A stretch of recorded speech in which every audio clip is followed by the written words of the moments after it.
Thank you, Mr. Speaker. Mr. Speaker, I rise and ask all my colleagues on both sides of the aisle to support House Bill 1411.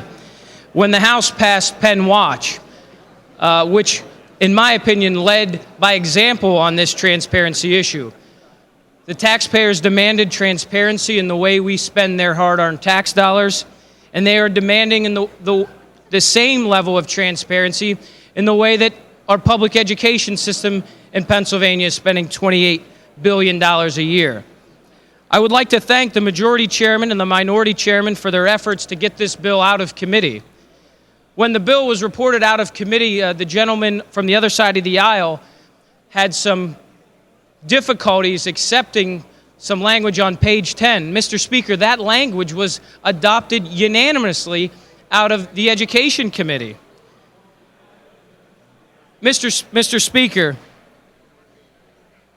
as the majority leader said, we are not rewriting the right to know law. That law went 1,000 miles in delivering transparency in the way Pennsylvania spends tax dollars. I'm thankful that the majority chairman moved this bill. The Democrats and Republicans on the Education Committee came together on a bipartisan issue to pass this important legislation. I want to thank the interest groups, the parties that will be affected by this legislation when it hopefully gets signed into law, for working in a manner that was responsible for the taxpayers. Groups that represent the School Boards Association, groups that represent the teachers, groups that represent the business managers came together to change this bill so it was responsible as possible.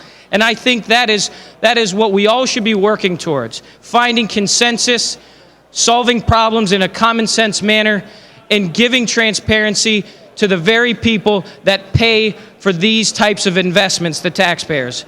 Thank you, Mr. Speaker, and I urge an affirmative vote. Question is, shall the bill pass finally?